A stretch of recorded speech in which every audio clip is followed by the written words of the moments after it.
Podcast z podwody. Rozmowy o nurkowaniu, sprzęcie i eventach nurkowych. Kieruj się pod wodę.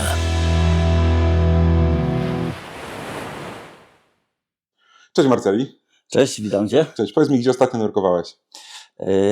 Ostatnio jezioro Tarnobrzeskie, Lokmachów. Bardzo fajne miejsce, polecam. Bardzo czyste chyba jezioro. Jest czyste, ale to, co jeszcze bardzo mnie interesowało, to infrastruktura dla naszych młodych nurków.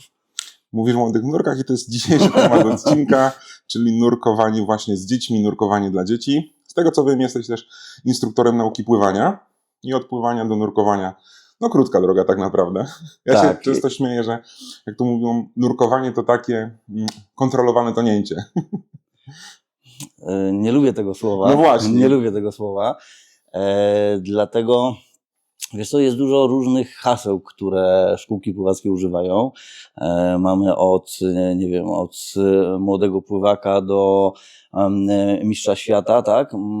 My, myślę, moglibyśmy u siebie zastosować od młodego pływaka do nurka, bo droga nie jest daleka, można powiedzieć, tak? Bo podczas już nauki pływania też uczymy się nurkować, troszkę w innej formie, ale tak jak najbardziej. Jest to umiejętność, która będzie konieczna, abyśmy mogli nurkować. No właśnie. I teraz jest ten moment, kiedy trzeba zacząć nurkować z dzieckiem. Chcemy zacząć nurkować z dzieckiem. Ja wiem, że można uczyć pływania już niemowlaki. Tak? Tak. No właśnie, a kiedy można zacząć uczyć dzieci nurkowania w takim razie?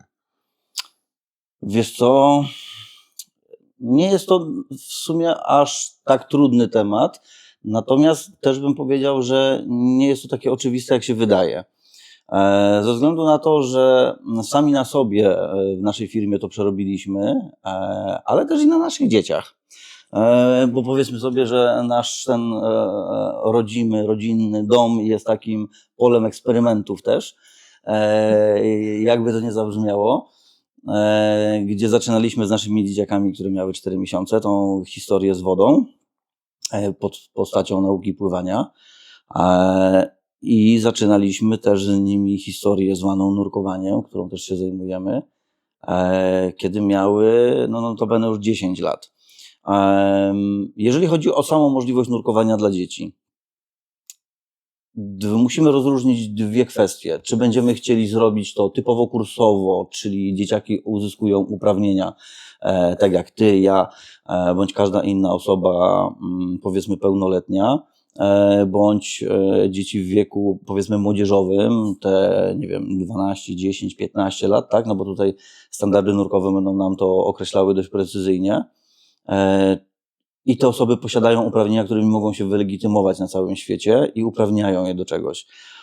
Mamy tą drugą grupę, troszeczkę młodszą, poniżej 10 roku życia, która będzie posiadała umiejętności, aczkolwiek nie będzie posiadała jeszcze uprawnień, którymi będzie mogła się wylegitymować. I wygląda to u nas tak, że czy w federacji może SSAI, że i to, co my robimy z dziećmi, możemy zacząć tą przygodę z nurkowaniem już w wieku 8 lat. Niemniej jednak chciałbym tu doprecyzować już na samym początku, bo federacja przedstawia to, że tak powiem, w swoich folderach reklamowych, że możemy już z 6-latkiem zacząć. Okay. I powiedziałbym, że zrobimy program Blue Oceans Explorer, który jest programem czysto teoretycznym, gdzie rozmawiamy na temat ochrony środowiska, stref klimatycznych, tego, co dzieje się pod wodą w poszczególnych strefach, czy na przykład do czego nam są potrzebne lasy namorzynowe. Jedynym programem praktycznym, który będziemy mogli z tymi dziećmi zrobić, to jest Snorkel Explorer, gdzie dzieciaki muszą posiąść jakieś konkretne umiejętności, z których w cudzysłowie będziemy je rozliczać, tak? Bo będziemy sprawdzali, tak? Egzaminowali na koniec tego oddziału. Niemniej jednak na tym będziemy musieli tą zabawę zakończyć, ponieważ standardy nurkowe nie dopuszczają w SSI-u, w Federacji SSI tak młodego człowieka do dalszych etapów. I tym granicznym wiekiem, który jest 8 lat. Czyli mając 8 lat, jesteśmy w stanie zrobić cały program Explorersów, który niemalże jest zbieżny z kursem nurkowym. Nie mamy w nim tylko wynurzeń awaryjnych. i troszeczkę mniejszy depth, czyli pracujemy na głębokości maksymalnie 3 metrów. I to tyle. Czyli tak naprawdę jakbym myślał o tym, kiedy zacząć z dzieciakiem, ze swoim synem na przykład zacząć nurkować, to skończony 6 rok to jest ten moment, kiedy mogę zacząć myśleć o nurkowaniu. Wcześniej nauka pływania. Wiesz co, no nie do końca. Ja bym powiedział tak, te 6 lat to jest fajny wiek, abyśmy mogli opanować tą sztukę, jaką jest pływanie. Natomiast ja boję się takiego, wiesz, dla mnie ten młody człowiek to jest taki sam człowiek jak ty, tylko my musimy rozmawiać troszeczkę na innej płaszczyźnie ze sobą. Ja boję się takiej sytuacji, w której będę musiał mu wytłumaczyć, dlaczego on mając 7 lat nie może zejść z akwalungiem z resztą grupy pod wodę. Bo będziemy mieli w grupę dzieci 9-letnie, 8-letnie, 10-letnie, a on ma 7. I on się zapyta, proszę pana, panie instruktorze, dlaczego ja nie mogę z nimi? Przecież ja umiem pływać, tak? No tak. Bo pływam w pław. Umiem pływać na bezdechu, tak? Umiem nurkować, mamy elementy freedivingu. Radzi sobie, tak? Natomiast Federacja Nurkowa i standardy nurkowe nie dopuszczają, tak? Jeszcze takiego młodego człowieka do tego, aby rzeczywiście mógł w pełnym akwalungu schodzić na dół. Kolejną rzeczą i taką barierą będzie też możliwość doboru sprzętu dla tego młodego człowieka. Małe dżakety, małe butle, automaty z mniejszymi ustnikami, tak? Jest tych elementów kilka. Natomiast z tego, co ja obserwuję, tych młodych ludzi, to będzie też jeszcze decydujący ten rozwój taki psychiczny, tak? Więc to będzie też taka granica. No a pod wodą nie będziemy mieli już białe, szare, czarne, tylko jest albo plus, albo minus, białe albo czarne, tak? I te niebezpieczeństwa, które mogą czyhać na tych młodych ludzi, notabene, których oni mogą jeszcze nie rozumieć, tak? W tym wieku, będzie więcej niż pływając na przykład w pław. Czyli w takim razie jaki jest ten bezpieczna granica wieku, od której zaczynamy? My przyjęliśmy te 8 lat. 8 lat, gdzie ten program troszeczkę, można powiedzieć, zmodernizowaliśmy nawet, który oferuje Federacja SSI w programie Explorersów. Zmodernizowaliśmy go na tyle, żeby te dzieciaki mogły przychodzić na pływanie cyklicznie, czyli nurkowanie na dobrą sprawę, tak? Gdzie wdrażamy się do tego oczekiwanego przez wszystkich momentu, aby wejść ze sprzętem nurkowym pod wodę na cały, że tak powiem, rok szkolny. Bo my widzimy się co tydzień przez cały rok szkolny od września do czerwca, gdzie zanim wskoczymy pod wodę, jesteśmy w stanie opanować obsługę masek, oczyszczanie masek, oczyszczanie fajek, czyli ten snorkeling mamy mocno rozbudowany, ale już umiemy wejść wykrokiem do wody, umiemy wejść grzbietem do wody, potrafimy maskę oczyścić i zdjąć pod wodą całą, tak? Więc te elementy, które z reguły przysparzają najwięcej trudności i tym małym, i tym większym. No, zwłaszcza zdjęcie maski. Zdjęcie maski, tak. Ja mam tą pewność, że kiedy zabieramy dzieciaki już pod wodę, rzeczywiście z tą przysłowiową flaszką na plecach, z automatem w ustach, mamy tą pewność, że oni są sobie w stanie z tym poradzić, tak? To nie będzie już dla nich sprawiało problemu czy dyskomfortu. Natomiast zaczyna się wtedy już, że tak powiem, taka fest zabawa, tak? To, na co wszyscy czekali i jest wiele przyjemności, bo ja bym chciał, żeby to nurkowanie było nie takim stresującym elementem, że idę i coś, to ma być fun, tak? No tak. Woda niesie za sobą wiele korzyści, ale i, że tak powiem, radości, które pewnie sam doświadczyłeś na sobie. Tak, jak mówię, to ma być przyjemność, a nie walka o życie. Tak, dokładnie tak. Więc ten 8 lat, kiedy mamy 10, możemy iść typowo drogą kursową. Niemniej jednak my, można powiedzieć, realizujemy niemniej praktycznie w 100% program nurkowy OWD, tak, nurka wód otwartych. Więc te dzieciaki, jeżeli nie spełniają jeszcze wieku do certyfikacji, No muszą poczekać, tak? muszą chwilę poczekać, ale mamy dla nich program, który pozwala im doskonalić te umiejętności i mają, i tu mogę powiedzieć z całą odpowiedzialnością, mają te umiejętności, które, że tak powiem, gdy obserwujemy na wodach otwartych podczas egzaminu, a mieliśmy taki naszą pierwszą grupą w maju tego roku, no powoduje to wielkiego banana na twarzy. Powiedz mi, taki 10-letnie dziecko, jakie zdobywa uprawnienia? Tam rozumiem, będą inne limity głębokości, czy to jest to samo OWD, które zdobywamy my, dorośli? Zacznijmy od początku. Materiał, który musi opanować to dziecko, czy ten młody człowiek, wolę takie określenie, jest identyczne to, co tu musiałeś zrobić i ja. 10-latek może nurkować maksymalnie do granicy 12 metrów. Takie zdobywa uprawnienia, czyli junior OWD. W towarzystwie osoby pełnoletniej bądź profesjonalisty nurkowego. Okej, czyli to jest ta różnica, że 2 12-latków samodzielnie nie może popłynąć? Nie. Muszą mieć ze sobą osobę pełnoletnią bądź profesjonalistę nurkowego. I limit 12 metrów. 12 metrów. W momencie, w którym, bo tam będziemy mieli, można powiedzieć, 3 takie podziałki. W momencie, w którym ten młody człowiek skończy 11 lat, może nurkować do 15 metrów. Przepraszam, 18. 18. Tak. I ta druga granica będzie 15 lat, czyli mamy między 11 a 15 rokiem życia mamy już pełne, że tak powiem, dept 18 metrów. Niemniej jednak cały czas w towarzystwie osoby pełnoletniej bądź profesjonalisty nurkowego. Czyli zmienia nam się tylko głębokość. W momencie, w którym kończy 15 lat, może pływać ze swoim rówieśnikiem. Okay. Czyli już ta osoba pełnoletnia, dorosła. Ja to nazywam, to jest taki okres jakby przygotowawczy, nie wiem, stażowy, jeszcze adaptacyjny do tego środowiska. No bo tak, mamy dzieciaki w zależności jeszcze od środowiska, w którym nurkują, tak? Ale to doświadczenie będzie niezbędne. Niemniej jednak powiem tak, myślę, że ci młodzi nurkowie, którzy wychodzą od nas, nie miałbym obaw, aby mogli nurkować głębiej. Nawet ze względu na tą świadomość nurkową, gdyż my tych elementów poruszamy podczas zajęć dużo więcej.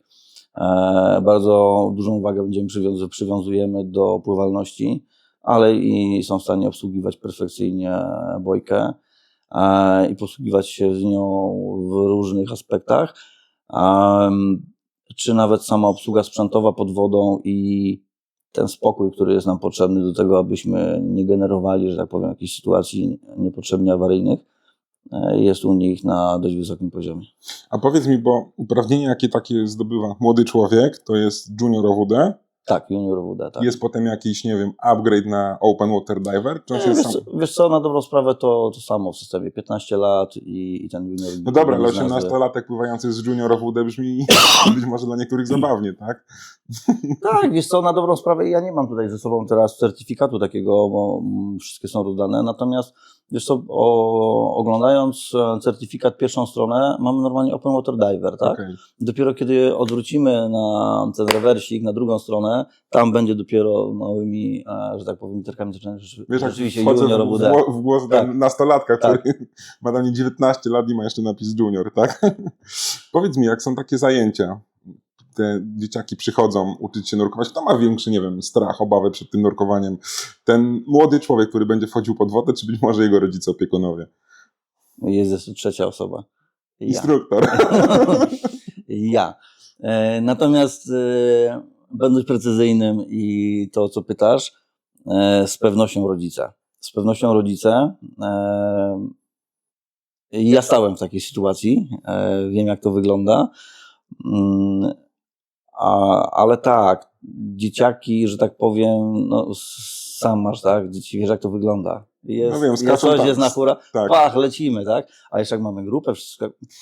Niemniej jednak, tak jak każdy z nas, tak, ten młody człowiek też ma swoje obawy, ma swoje oczekiwania i tutaj staramy się znaleźć tą, że tak powiem, nić porozumienia i płaszczyznę, która będzie pozwalała nam do nich dotrzeć i te wszelkie obawy różne, które pojawiają się, no bo nie możemy powiedzieć tak, możemy sobie żartować, że tak, dzieciaki idą na hura do wody, no poniekąd jest to prawdą, ale to samo jest też przy normalnej nauce pływania. Mamy jednostki, które potrzebują więcej czasu i mają swoje obawy. Tutaj będzie to tożsame. Natomiast rodzice tak. Sam jestem rodzicem 2 dzieci. Obserwuję rodziców, którzy z trybun też obserwują nasze zajęcia i widzę, kiedy wchodzimy do wody i cały czas ma zaciśnięte rączki. Już nie powiem, że kciuki trzymają, No tak. ale tak, myślę, że rodzic. Rodzic. No to może dobrym pomysłem byłoby jednocześnie uczyć się własne dziecko i samemu się uczyć takiego nurkowania, jeżeli nie mamy takich uprawnień. Robimy to. No tak, jest taka możliwość i nie ukrywam, że taką formułę przyjęliśmy od samego początku. Może też z tej racji, że pływamy już z maluszkami, które mają 4 miesiące, tak? Prowadzimy tego typu zajęcia u nas, w których uczestniczą rodzice. I no, przez te ponad 10 lat, które z nimi pracujemy, nie da się nie zaobserwować, jaka więź jest między dzieckiem a rodzicem, tak? I w drugą stronę. I patrząc sam po sobie, my też ze swoimi dzieciakami wyjeżdżamy. No chyba ty też nie chciałbyś siedzieć na plaży, kiedy dzieciaki są pod wodą z grupą nurkową, tak? Zdecydowanie nie. No, będziemy piasek przerzucać. No, pewnie kilka zabaw dla większych chłopców byśmy znaleźli, ale myślę, że nie byłyby tak interesujące niż to, co możemy zobaczyć pod lustrem wody. Więc tak jak najbardziej. Obserwując rodziców, którzy siedzieli na początku na trybunach, na widowni i obserwowali z góry, co tam się dzieje pod wodą, no notabene bąbelki tylko wydobywające się do góry. Taką formułę zajęć proponowaliśmy dla nas, troszeczkę starszych. I tak, mamy grupę osób dorosłych, które notabene w tej chwili się doskonalą, bo też zdobyły swoje pierwsze uprawnienia nurka wód otwartych i już tworzą grupy ze swoimi pociechami, tak? Mają, można powiedzieć, te same uprawnienia, doskonalą pływalność i przygotowujemy się do specjalizacji nurkowych. Tak sobie teraz wyobrażam, że przypał byłby, jakbym poszedł z synem uczyć się nurkować i on by wszystko ogarniał, a ja nie. Istnieje takie ryzyko. No właśnie. Istnieje takie ryzyko, ale to jest ryzyko, które, że tak powiem, może być w obydwie strony. Może być w obydwie strony. Każdy z nas jest inny. No tak. Każdy z nas ma inne oczekiwania. Każdy z nas ma inne wyobrażenie na temat nurkowania. Każdemu z nas być może do czegoś innego to będzie potrzebne, tak? Ja akurat jestem tutaj najgorszym przykładem w tym wszystkim. Niemniej jednak, może kiedyś do tego wrócimy, to dość długa historia. Niemniej jednak tak, no każdy z nas ma inne predyspozycje, każdy z nas ma inny poziom lęku, czy tego strachu, czy nawet... No to umiejętności motoryczne w ogóle, tak? Jest to tak, ale wiecie, ja mam wrażenie, że to już nie będzie taką barierą, natomiast barierą będzie nasza głowa bardziej, gdzie ten ogrom wody, który będzie dookoła, może zacząć nas przytłaczać. I nawet patrząc na nurków, którzy już mają swoje uprawnienia i nurkują jakąś chwilę, no zdarza się, że kiedy zrobi się ciemniej pod wodą, zrobi się zimniej, może powodować pewne obawy, tak? I tutaj myślę, że bez względu na wiek może być podobnie. I tutaj chyba nie chciałbym wskazywać konkretnie na jakąś, nie wiem, grupę wiekową, bo każdy z nas jest inny. No tak, tak. Tak, więc ja staram się pod wodą traktować wszystkich tak samo i móc, że tak powiem, dotrzeć, tak, co czasem nie jest proste, bo jak pewnie wiesz, czasem ktoś wie lepiej. Tak? No tak. Niemniej jednak staram się móc umożliwić takiej osobie, żeby rzeczywiście sprawdziła, czy to, o czym rozmawiamy w tej, że tak powiem, założeniu danej osoby jest bardziej sprawdzające się pod wodą, natomiast w na tyle bezpiecznych warunkach, że najwyżej trochę wody wpadnie nam do nosa. A powiedz mi, jeżeli chodzi o naukę właśnie dzieci Open Water Divera, tego Junior Open Water Divera, to rozumiem, że klasycznie mamy najpierw pewnie teorię, zajęcia teoretyczne, praca z jakimś podręcznikiem i potem też zajęcia basenowe i na końcu wody otwarte. Czy to tak samo klasycznie wygląda jak w OWD? Co do założenia tak, niemniej jednak z racji tej, że my mamy te zajęcia cyklicznie, widzimy się co tydzień, mamy tych zajęć ponad 3-krotnie więcej. Bo powiedzmy w założeniu, w standardach mamy 6 spotkań basenowych, 4 na wodach otwartych, czyli łącznie powiedzmy 10 nurkowe, nie? 10 spotkań i powinniśmy zakładam, powinniśmy opanować ten materiał, umiejętności, które pozwolą nam bezpiecznie przebywać pod wodą. No to trochę jak z prawa jazdy, jest limit godzin minimalny, tak? Tak. Jeden da radę, ale nie każdy pewnie. Tak, więc wiesz co, powiem Ci, że patrząc nawet ze swojego podwórka, to ile jeszcze musieliśmy poświęcić czasu na to, żeby na przykład widziałem, żeby nawet moja dwójka dzieci, tak? Jedno jest troszkę starsze, drugie młodsze. Jednemu to przychodziło łatwiej, drugiemu trochę trudniej. Jeszcze poświęciliśmy trochę czasu na to, żeby doskonalić te umiejętności i chyba nie skłamię, jak powiem, że robimy do tej pory, tak? Każde wejście pod wodą jest, że tak powiem, kolejnym, żeby to nie nazwać że treningiem, ale takim szlifowaniem umiejętności, przypominaniem pewnych rzeczy. To tutaj, no nie chwaląc się, wygrywamy tym i rozmawiając z moimi kursantami, którzy zdobyli już swój pierwszy certyfikat, to oni sami powiedzieli, że nie czuli się na tyle pewnie i komfortowo, bo wiesz co, ja zrobiłem taki mały eksperymencik. Zrobiliśmy najpierw program typowo kursowy i usiedliśmy sobie do stołu i zaczęliśmy rozmawiać na temat poszczególnych ćwiczeń, tego w jak komfortowy sposób przemieszczamy się pod wodą, czy w ogóle w jaki sposób się przemieszczamy pod wodą, a jakie jeszcze mamy alternatywy do tego, to te osoby same stwierdziły, że jednak to jest za mało. I my ten program, że tak powiem, przerzuciliśmy do góry nogami jeszcze raz i kontynuowaliśmy dalej, że tak powiem, programem grupy, która była pod wodą, tak? Niemniej jednak skupiliśmy się już na tych elementach, które stwarzają najwięcej problemu. I wiesz co, no, mamy możliwość u nas zrobienia normalnego kursu, tak? Jeżeli chcesz, okej. Jeżeli wystarcza na ta ilość godzin, w porządku, ale jeżeli ja widzę, że są niedostatki, no to zapraszam na kolejne zajęcia, tak? Mamy tą możliwość zrobić to na Zatoce Sportu, w te nasze czwartki nurkowe, gdzie mamy sporo miejsca pod wodą i ten czas, żeby to komfortowo przebiegało. Więc z założenia tak, jest to tożsame z kursem nurkowym, niemniej jednak w mojej ocenie jest to troszeczkę za mało i staramy się realizować, bynajmniej u nas w firmie, i ja za to odpowiadam, staramy się, wiesz co, realizować to przez cały rok szkolny i poświęcić dużo więcej czasu na poszczególne elementy, ale także dodać trochę innych elementów, które, że tak powiem, na typowym kursie OWD nie są poruszane. Dużo więcej pracujemy nad pływalnością, dużo więcej pracujemy z bojkami. Pomijam już, że tak powiem, jakieś nasze autorskie programy, gdzie mamy jakieś przeszkody pod wodą, hula hopy, etc. No to też zabawa w sumie tak naprawdę dla dzieciaków, nie? Bo to nie jest nudne wtedy. No o to chodzi. No. To ma być zabawa. Bo wiesz, tak się zastanawiałem, czy po prostu widzę sobie takiego, nie wiem, 11-latka albo 12-latkę, którzy siedzą nad książką Junior Open Water Diver i czytają te materiały. Znaczy, wiesz co, nie. Wiesz co, no, ja mam doświadczenie po swoich dzieciakach, tak? No, jedno trochę starsze, bo ma w tej chwili 13, drugie 18.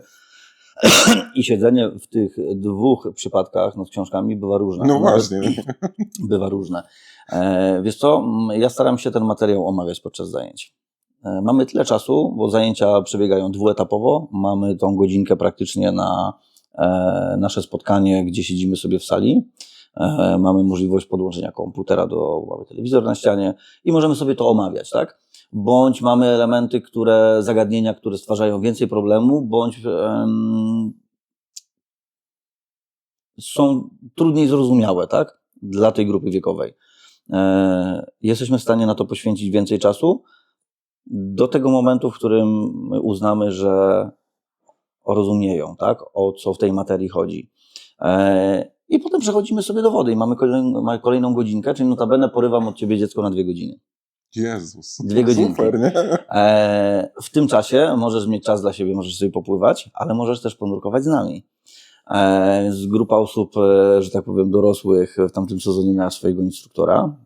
Dzieciaki pływały z nami, więc mieliśmy 2 grupy pod wodą. W tej chwili te grupy połączyliśmy, więc oni, że tak powiem, zaawansowani doskonalą, żeby być bardziej zaawansowani, a te grupy, które zaczynają, kontynuują z nami swoją przygodę, że tak powiem, wdrażają się.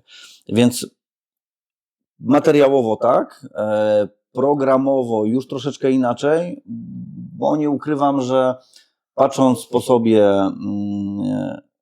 ile, że tak powiem, specjalizacji bądź umiejętności trzeba było posiąść, żeby na przykład dojść do poziomu instruktora. I tam jest wiele fajnych zagadnień, które uważam, że ten nurek, mając podstawowe umiejętności, powinien je posiadać. Czyli nawet samoratownictwo w wodzie. Ja nie mówię, że będziemy robili typowe rescue, No tak? tak. Ale są elementy takie, które uważam, że oni powinni posiąść, aby nie być zaskoczonym w wodzie. Więc tą wiedzę chcemy im przekazać także. Same, nazwałbym to zabawy sprzętowe, też mamy osobne specjalizacje do tego, ale uważam, że ta znajomość budowy sprzętów różnych, nie tylko na przykład, nie wiem, jacketów, w których oni pływają, ale czy skrzydło, czy jacket dla zupełnie innej marki, innej budowy, holowanie po wodzie, bojki, używanie bojek też w ratownictwie, czy nawet sama hidrodyna, pewnie, nie wiem, czy widziałeś u nas na zajęciach, wiszą baloniki na wodzie, których używamy do tego, żeby służyły nam jako do lin opustowych, tak, żeby umieli schodzić, ale ćwiczymy przy tym też inne różne elementy. Ja bym chciał, żeby oni umieli to obsługiwać, żebyśmy mieli bardziej kompletnego, tak brzydko mówiąc, nazywając młodego nurka. A zakładam, że pozwoli im to czuć się o wiele swobodniej pod wodą. A powiedz mi, jak masz takie grupy z dzieciakami, to jak wyglądają takie grupy? Czy raczej to są rówieśnicy, czy mamy, powiedzmy, nie wiem, 8-latka i jednocześnie, nie wiem, 17-latka w zespole? Czy raczej to są podobnym wieku dzieciaki? Oczywiście z reguły mamy podobne dzieciaki, aczkolwiek na przykład teraz w grupie mam dużo większą rozbieżność, bo mam na przykład ojca i syna. Żadne z nich nie posiada uprawnień. Jest to ich pierwsza, że tak powiem, pierwszy kontakt z nurkowaniem. I wiesz co, powiedziałbym tak, że dla mnie osobiście większej różnicy pewnie nie będzie, ze względu na to, że umiejętności, które musimy opanować, są takie same. Tak, dokładnie. Czy to będzie 10-latek, czy to będzie 35-latek. Wiedza, którą mają posiąść, Taka sama. jest taka sama. Sposób, w jaki ją przekażemy, będzie musiał się trochę różnić. Niemniej jednak myślę, że łatwiej takiej osobie jak mi czy tobie, pracując razem przy tym samym stole z 10 czy 15-latkiem, przestawić się troszeczkę, tak? I najwyżej uśmiechniesz się, bo troszeczkę inaczej będziemy pewne aspekty omawiali, aczkolwiek też wrócę do ciebie i tobie też to wyjaśnię w taki sposób, żeby dla ciebie był przystępny, bądź będziesz miał większe oczekiwania co do czy twoja ciekawość może tak tego świata może być bardziej dociekliwa. Będziemy na tym też, więc wydaje mi się, że jedna i druga strona na tym może bardzo skorzystać. Więc dla mnie nie ma to większego znaczenia. Mamy 8-latki. Niemniej jednak powiem tak, gdybyśmy mieli grupę 4 czy 5 8-latków i grupę starszych, pewnie pod wodą starałbym się ich może rozdzielić, tak? Aczkolwiek patrząc przez ten rok, który pracowaliśmy pod wodą, wiesz, jakoś większej różnicy nie widzę. Będzie to bardziej różnica w takiej dojrzałości psychicznej niż fizycznej, tą, którą możemy zobaczyć tak pierwszym okiem. Powiedz mi, bo rozumiem, że egzamin też jest na końcu, żeby zdobyć takie uprawnienia. Jest normalnie egzamin teoretyczny i praktyczny. Tak. Czyli tak klasycznie to wygląda. Rodzice ściągają na egzaminach? Wiesz co, rodzice bardziej patrzą kątem oka na swoje dzieci, co on tam pisze, nie? Co on tam pisze, a żeby dobrze zrobił. Wiesz co, wydaje mi się, że nie mamy tego problemu. Nie mamy tego problemu ze względu na to, że tak, SSI umożliwia zdanie egzaminu online. Weszło to jakąś chwilkę temu, więc mamy też potwierdzenie tego, czy oni czytają, jako instruktor mogę podejrzeć te materiały, tak, co oni tam robią. Widzę, w jakim stopniu, że tak powiem, poprawnie są odpowiedziane, czy ta skala procentowa jest. Niemniej jednak dla mnie, jako dla instruktora, który będzie to egzaminował, nie jest do końca miarodajne. Powiedziałbym tak. Być może już jestem stary, mój dzisiaj powiedział, że boomer, tak? Aczkolwiek jak mam osobę, która siedzi przy stole, widzę jak rozwiązuje, wiem ile czasu na to trzeba poświęcić, wiesz co, wolałbym, żeby ta osoba pomyliła się w teście, i usiądziemy i omówimy sobie te pytania kluczowe, które gdzieś sprawiały problem, bo dla mnie jest to doskonały obraz tego, taki feedback, że być może ja gdzieś popełniłem błąd w przekazywaniu informacji i ten temat nie został należycie omówiony bądź zrozumiany, tak, przez dziecko, bądź zupełnie inne wyobrażenie tego było. Więc ja wiem, że możemy do tego jeszcze wrócić, bo mamy na to czas i spróbować to jeszcze raz, że tak powiem, opowiedzieć. I wtedy mam że tak powiem, ten odbiór tej drugiej strony, rzeczywiście, czy ten temat został zrozumiany. I wiesz co, i taki spokój z tyłu głowy, bynajmniej dla mnie, że ta wiedza została przyswojona, zrozumiana. I my nie musimy się ograniczać wtedy, wiesz, do tego, że ojej, tu już nas gonią godziny, bo nie mamy czasu. No tak. Mamy cały rok szkolny. Więc my taką weryfikację na dobrą sprawę, wiesz co, tej wiedzy przeprowadzamy Co tydzień. etapowo. Co tydzień, wiesz co, różnie to bywa. Poniekąd troszkę tak, natomiast omawiając poszczególne rozdziały, już tak będziemy odpowiadali. Tak? Każdy ma możliwość pracy online z tym materiałem, a my na zajęciach jeszcze jesteśmy w stanie to weryfikować. Na ile została ta wiedza przyswojona, to nie chodzi o to, żeby to wyryć, wiesz, na blachę, ale żeby mieć zrozumienie tego materiału, który rzeczywiście jest do zrobienia. Dzieciak zdał egzamin, ma certyfikat Junior Open Multi-Darwer, idziemy sobie na wakacje. No ja rozumiem, że teraz trzeba dla niego sprzęt. Zalecasz kupić czy wypożyczyć? Bo takie pytanie też się pewnie pojawi, no bo dzieci szybko rosną. To jest pytanie, czy jest sens kupować. Zakładam, tutaj wybiegnę troszeczkę, zanim dokończysz. Zakładam, że pytanie jest bardziej uniwersalne, bo na przykład patrząc na mnie, to nie byłaby to obiektywna odpowiedź. Być może nawet ze względu na to, czym się zajmujemy. Bo łatwiej mi jest, nie wiem, zdjąć z wieszaka, tak, jacket, który będzie odpowiedni dla dziecka, który się okazało urósł, czy wziąć automat z ustnikiem dla osoby dorosłej. Wiesz co? Wbrew pozorom, w mojej ocenie, i to chciałbym zaakcentować, w mojej ocenie nie jest to taka jednoznaczna odpowiedź. Myślę, że opinia taka obiegowa, z którą też się zgadzam, jest taka, że nie kupiłbym pewnie sprzętu, gdybym musiał wydać na to ostatnią kasę. Z tego względu, że wiem, jak ważne jest dopasowanie sprzętu. Myślę, że ty też przerobiłeś to sam na sobie, że jednak te próby kosztują. No tak. Te próby kosztują, kiedy znajdziemy rzeczywiście, tu jest ok, aczkolwiek i tak nie mamy pewności. No, ten świat nurkowy jest taki, że wiesz, jak w niego wejdziemy, to brzydko powiedzmy, kasy zaczyna w pewnym momencie na niektóre rzeczy brakować, bo tutaj końca może nie być. Niemniej jednak, wracając do tematu, no wiesz co, chyba nie kupowałbym. Wolałbym wypożyczyć, mając taką możliwość miejsca, w którym rzeczywiście wiem, że jestem w stanie dobrać odpowiedni sprzęt dla dziecka, aniżeli, wiesz, no, wziąć jacket, nie wiem, jeden rozmiar za duży, a tu ściągniemy mocniej, tu będzie pasowało.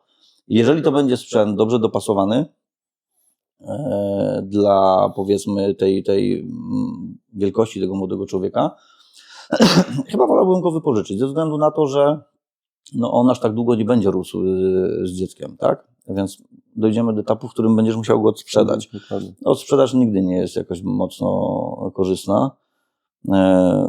No wiadomo, jak to jest na rynku. Jedni chcą sprzedać drogo, tak? Drudzy chcą kupić tanio. I pytanie, czy znajdziecie ten konsensus pośrodku. Dlaczego powiedziałem, że ja nie jestem dobrym przykładem? Ja swoim dzieciakom kupiłem sprzęt, tak?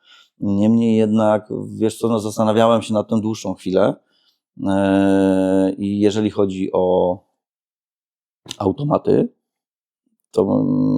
to myślę, że jeszcze długo na nich będą nurkować. Staram się dbać o serwis i jeżeli czegoś rzeczywiście fizycznie nie popsują, nie uszkodzą, to chyba do końca życia mogą na tym pływać. No właśnie, bo to, co sobie ja wyobrażam, to że jacket będzie mniejszy dla dzieciaka, pianka będzie zdecydowanie mniejsza, tak? Butle też mogą być mniejsze. Muszą być.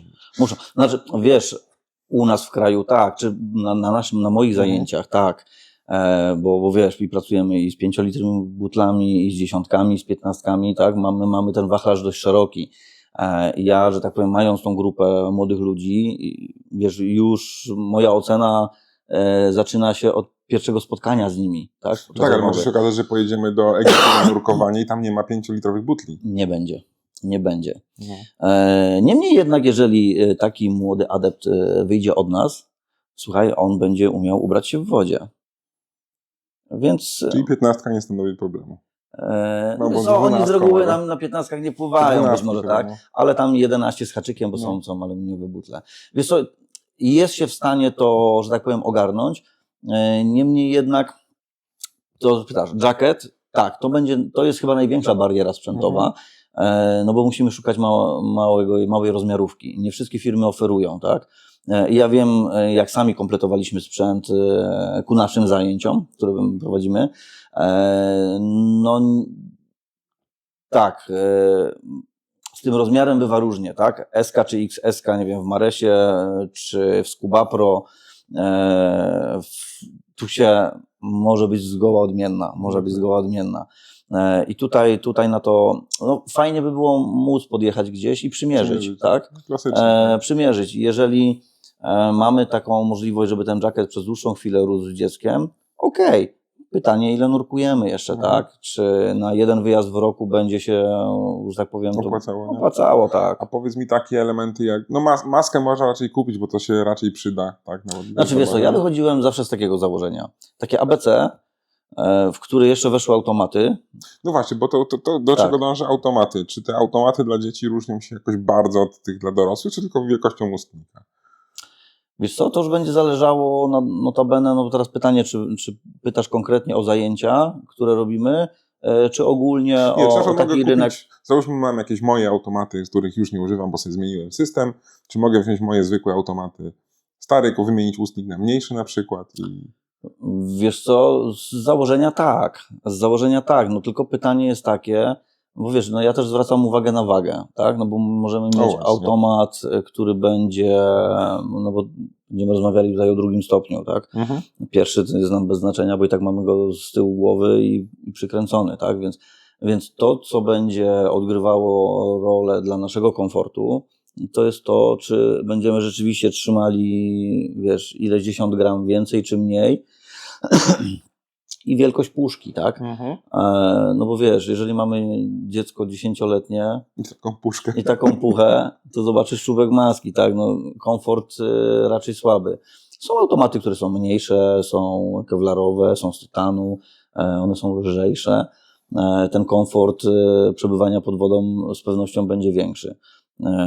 My mamy Apexa na przykład, tak, który wydaje mi się takim fajnym jest konsensusem, gdzie świetnie sprawdza się dla tego młodego nurka, doskonale sprawdza się dla osób dorosłych i żonglujemy, że tak powiem, ustnikami.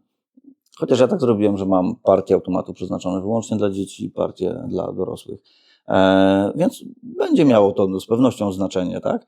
Aczkolwiek zakładam, że wiesz co, 10-12-latek nie są to takie wagi, no chyba, że weźmiemy rzeczywiście jakąś starą puchę, tak, metalową.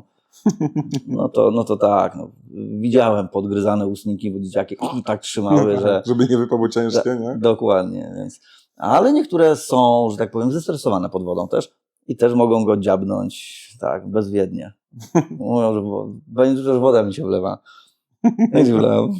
Pokaż.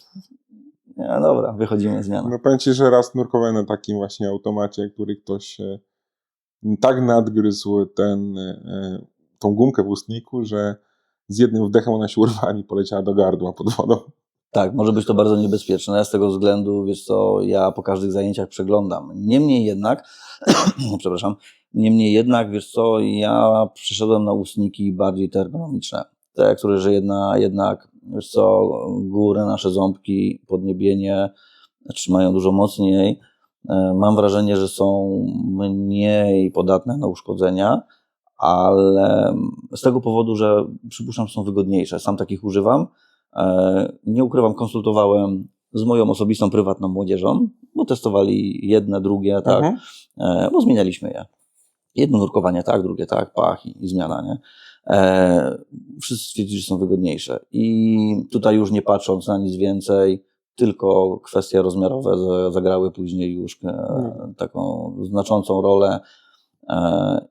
I myślę, że to chyba będzie najlepszy kierunek. Tak jeszcze wrócę do tego OWD. Zajęcia basenowe, no to dzieciaki mają fan, bawią się i tak dalej. A jak oni reagują, jak po raz pierwszy idą na jezioro, tak? Takie prawdziwe jezioro, czy powiedzmy, nie wiem, płyną na Honoratkę, może nasze wapienniki sulejowskie, gdzie jak coś widać, to jest dobrze. Czy jest ten szok u tych dzieciaków, czy ekscytacja, czy strach może, że wchodzą w zimne, jednak zupełnie inne środowisko? Wiesz co, u każdego pewnie będzie troszeczkę inny odbiór ze względu na, wiesz co, no samo otoczenie już kiedy przyjedziemy. No bo wiesz, przyzwyczajasz się do miejsca, tak? No bo my tu nurkujemy co tydzień w tym samym, tak? Już kojarzę ten basenie. kafelek, tą rysę. A już wiem, że tak, tu był Porębiński i tu Zaworem trafnął, Tak. jest rysa, tak, na 3 metrach, bo jakiegoś pirueta robił pod wodą. No. Zgadza się. I wiesz co? Powiem ci tak, być może już ze względu na czas, który no nie jest być może jakiś, są osoby, które dłużej nurkują ode mnie. Niemniej jednak, wiesz co, ja wchodząc, tak próbuję, wiesz co, ja zawsze przełożyć to, począwszy, patrząc na siebie, na swoje dzieci, no bo mam taki, wiesz, odbiór namacalny od razu.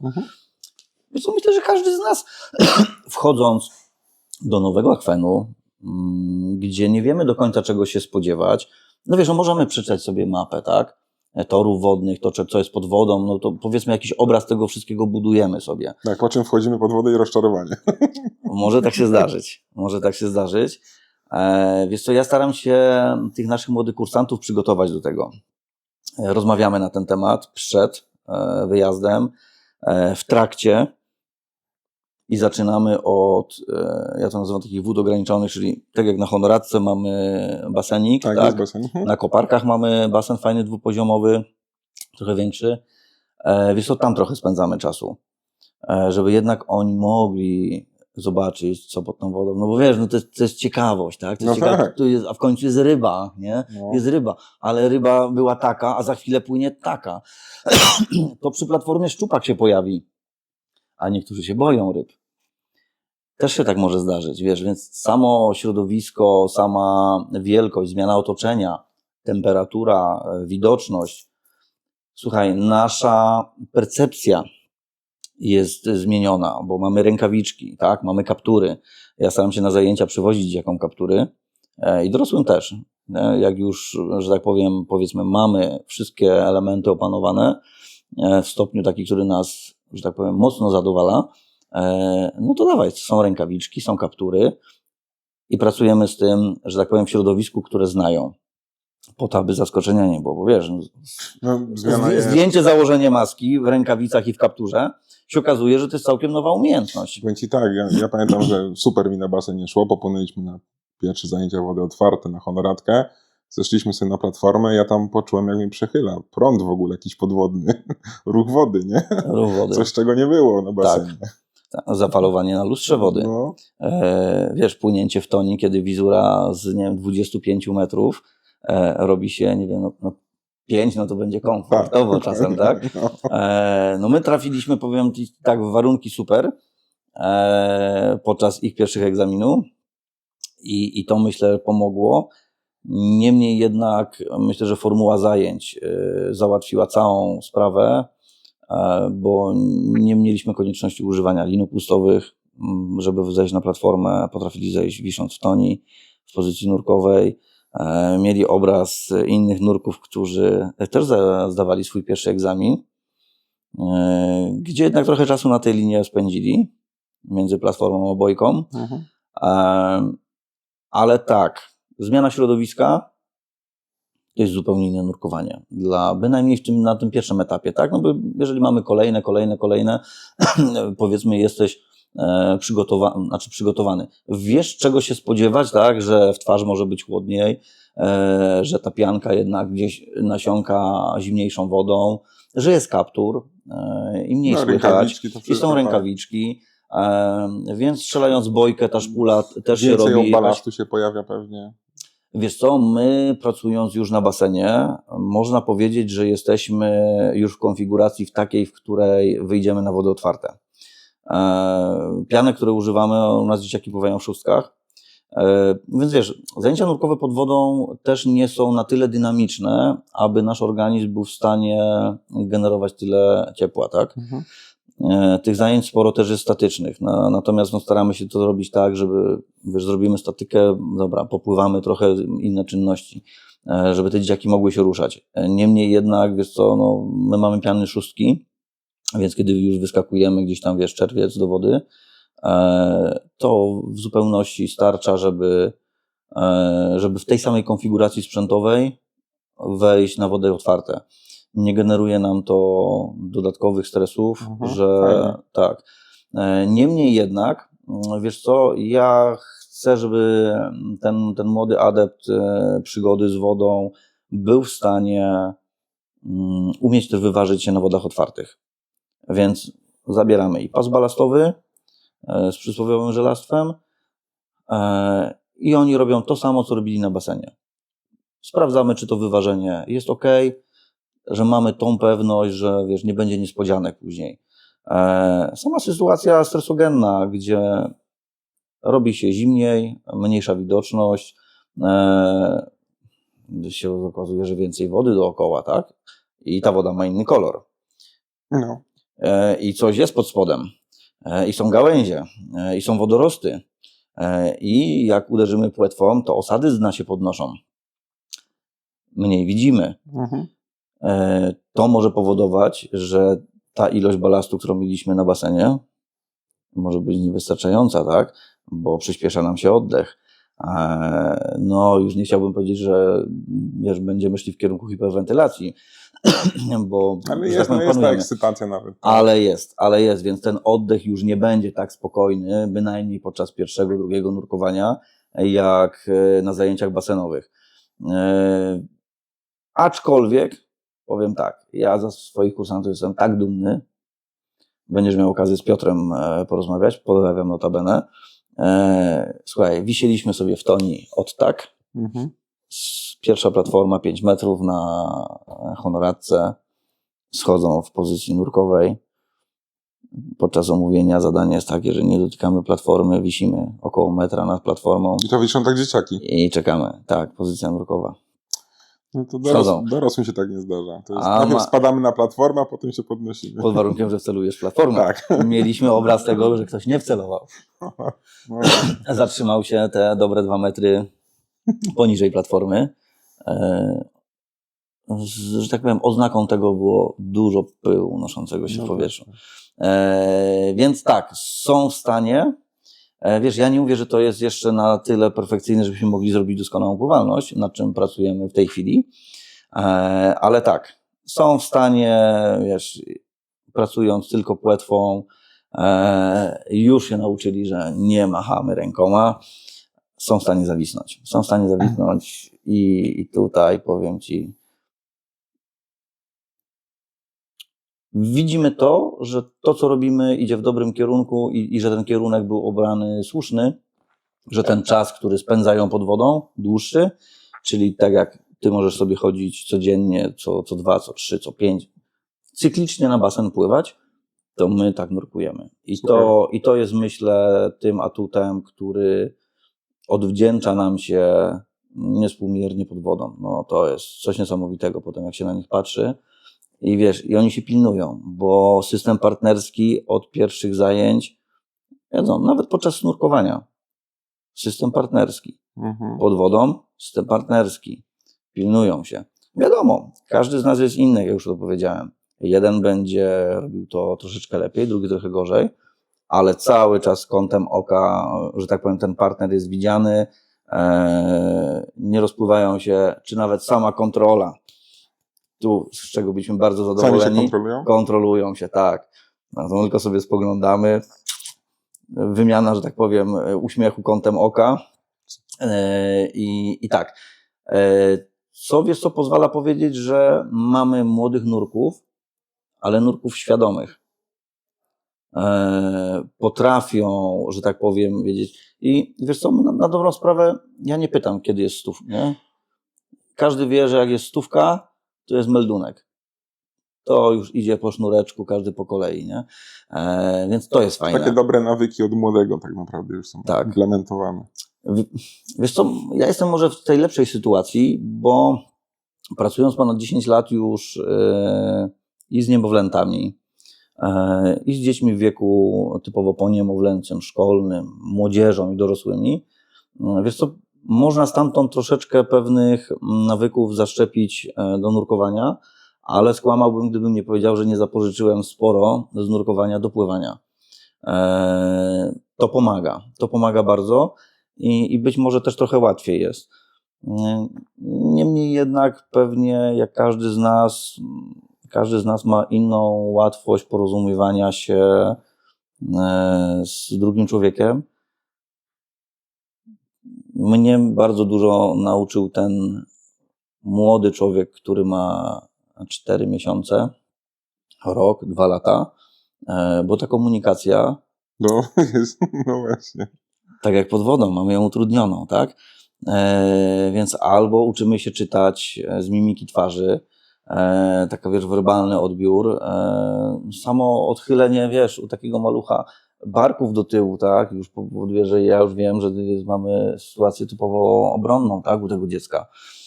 Więc patrząc na te dzieciaki pod wodą, nie powiem, że się nie uczę, tak. Nie będę cytował tu już naszego klasyka, całe życie się uczę, ale no każdy z nas może od kogoś czegoś się nauczyć i to potem myślę, że powoduje większą łatwość tego, że ta komunikacja czy z 4-miesięcznym dzieckiem, czy z 10-letnim, myślę, że jest łatwiejsza. Tak reasumując, warto uczyć się nurkowania z dzieciakami, zwłaszcza jak mamy ze swoimi dzieciakami, bo potem nam się... Dużo mamy możliwości od nurkowania gdzieś w Egipcie, nad honoratką, wszędzie tak naprawdę. Okazuje się, że to nie jest jakieś tak trudne dla dzieci. To jest super skomplikowane. Wiesz co, ja mam wrażenie, że znaczy tak, dzieciakom z reguły przychodzą pewne rzeczy łatwiej, No tak? właśnie. Ta świadomość zagrożeń jest mniejsza, no nie ukrywajmy, no wiesz, skłamałbym, gdybym powiedział, że nie. Bo wiesz, wiem to już teraz z własnego doświadczenia, jak z nimi rozmawiam, tak? Ja mówię, a dlaczego tak to robić, tak? Ja mówię, słuchaj, może się wyda... Dlaczego, nie? Słuchaj, pływanie z jedną płetwą, spacer marsjanina pod wodą, wyjmowanie, wkładanie automatów do ust pod wodą. Oczywiście nie we wszystkich przypadkach, ale w gruncie rzeczy mam wrażenie, że łatwiej to dzieciakom wszystko przychodzi, niż nam dorosłym. Wiesz co, no ja mam obraz mojej żony, która, wiesz co, musi to przeanalizować wszystko po kolei, zanim cokolwiek zrobi. I to też potem, że tak powiem, może piętrzyć niepotrzebne myśli pod wodą. Gdzie ja uważam, że ten czas przebywania pod wodą, no to jest, wiesz, to jest taki luz, cisza, spokój, od tego, wiesz, takiego szybkiego pędu, biegu, hałasu dookoła możemy się troszeczkę odciąć i naprawdę zrelaksować, a przy okazji to, co zobaczymy i to, co powiedziałeś, czy Egipt, bardzo bliska destynacja, gdzie wsiadasz 4 godzinki, praktycznie jesteś na miejscu, tak, ale mając czas, weekend, chociaż nad naszymi polskimi tutaj, w naszych polskich realiach weekend z reguły może być, ja to tak mówię, mało optymalnym czasem ze względu na liczbę osób i to, że ta wizura może być słabsza w tym czasie, ale jeżeli mamy czas, wiesz, no nie wiem, są ferie, tak, dobra, polecimy gdzieś blisko, nie musimy daleko, może być Egipt, piękne rafy, multum życia pod wodą, możliwość, że tak powiem, podwyższenia swoich kwalifikacji także w federacji nawet rodzinnej, w której nurkujemy, ale możliwość wyskoczenia, tak jak powiedziałeś, honoratka. Na przykład moja rodzina jest bardzo zakochana. Moja małżonka, chyba number one w tej chwili. Tak, mój dzieciak, który nie nurkuje jeszcze, też kocha honoratkę, bo uwielbia bawić się w tej glinie przy brzegu. Więc nawet sam taki wypad, że ja jadę nurkować, on bardzo chce jechać, tak, więc... Pomoczy. Dokładnie tak, więc...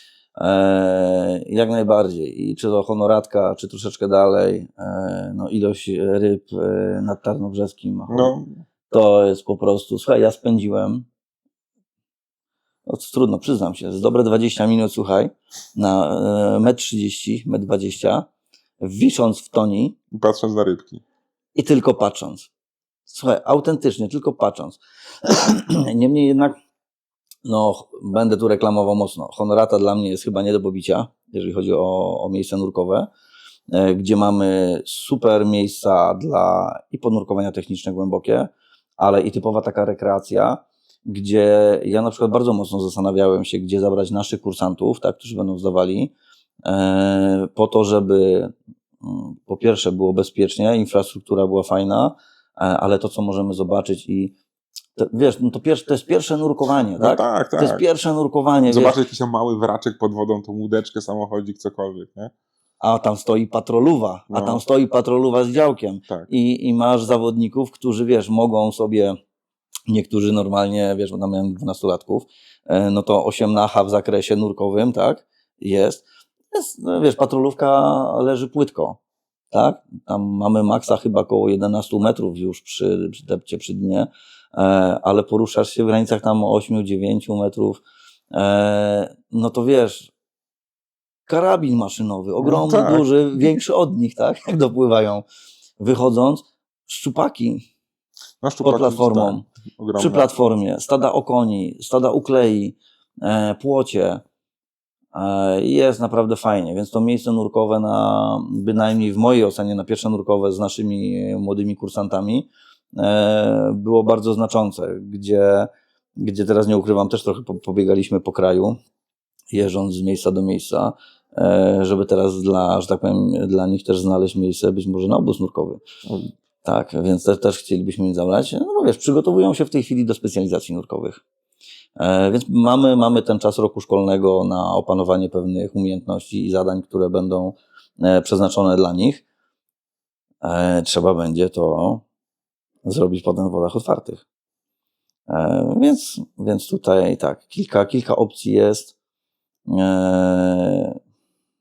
Dzieciaki i rodzice, świetne połączenie. Przerobiłem to sam na sobie i tu będąc nieskromnym powiem tak, delikatnie mówiąc, zarąbista zabawa z dzieciakami. Słuchajcie, to co wam pokażą dzieci pod wodą, to ja wam gwarantuję, że włos się zjeży nieraz pod kapturem, bo będziemy mieli dzieci bardzo zdyscyplinowane. Jedno takie posiadam, które komputer nurkowy jest pokazane 12, koniec, nie ma, że pół metra niżej. 12 i koniec, nie mogę więcej. Dumny jestem niezmiernie, ale mam też drugie, nie będę już tutaj płcią wymieniał, mam też drugie, gdzie trzeba by było użyć liny sumowniczej, spiąć się karabinczykami i zostawić powiedzmy te 3 metry wolnej przestrzeni, takiej strefy komfortu. No bo wiesz, no jesteś na, nie wiem, na 15, a tu wiesz, twój partner nurek już jest 5 metrów niżej, nie? Bo murena, tata, ale taka była, widziałeś. tak. Więc tak, jest to naprawdę fajny czas, który możemy spędzić wspólnie, niekoniecznie warcaby i szachy. Też super zabawa i potyczki bywają przednie. Natomiast to, że możemy zobaczyć wspólnie z dziećmi, pokazać im, tak? Tak, i nie tylko na filmie pokazać, na zdjęciach, Pokazać, tylko zabrać je tam. pokazać. Słuchajcie, no mamy National Geographic przed własną maską, tak? Na wyciągnięcie niemalże ręki. Doświadczamy tego, gdzie pojawia się dreszczyk emocji, gdzie pojawia się gęsia skórka. I już nie mówię o temperaturze, ale rzeczywiście wypłynęła murena, tak? I ona jest taka, nie? A pysk ma jeszcze większy. Robi to piorunujące wrażenie. Piorunujące wrażenie, że możemy poznać to środowisko, które widzieliśmy gdzieś tylko za szklanym ekranem. A jeżeli jeszcze możemy mieć swoje najbliższe osoby ze sobą, no czego chcieć więcej? Super Dokładnie. sprawa, polecam. Tym miłym akcentem dzięki Ci za dzisiejszy odcinek. To ja dziękuję Zapraszamy bardzo. wszystkich rodziców i dzieci do nurkowania w bąbelkowym świecie. Wiecie co? Zgrzeszyłbym, gdyby powiedział, że nie. Oczywiście, że lepszego miejsca nie znajdziecie, ale Ja ogólnie zapraszam do aktywnego spędzania czasu, bo czy to będzie nurkowanie, czy będziemy pływali w pław, czy będziemy jeździć na rowerze. I tu już nie będę bardzo, że tak powiem, marketingowy, bo powinienem powiedzieć, że nie ma innych aktywności poza pływaniem i nurkowaniem. No jasne. Ale każda forma aktywności, słuchajcie, w dzisiejszych czasach będzie, powiem, bezcenna. Obserwując naszych kursantów i osoby, z którymi pracujemy, aktywność jak najbardziej, a jeżeli jeszcze wspólnie z dzieciakami, ze znajomymi, pięknie spędzony czas. Dziękuję bardzo. Dziękuję, do zobaczenia pod wodą. Hej. Hej. Dziękujemy za wysłuchanie odcinka. Każde odtworzenie, każde udostępnienie, polubienie czy komentarz to dla nas bardzo cenne wsparcie. A jeśli podoba Ci się nasza twórczość, możesz wesprzeć nas w serwisie Patronite. Mamy nadzieję, że zechcesz przyłączyć się do współtworzenia Spod Wody i dorzucić swoją cegiełkę do tego projektu.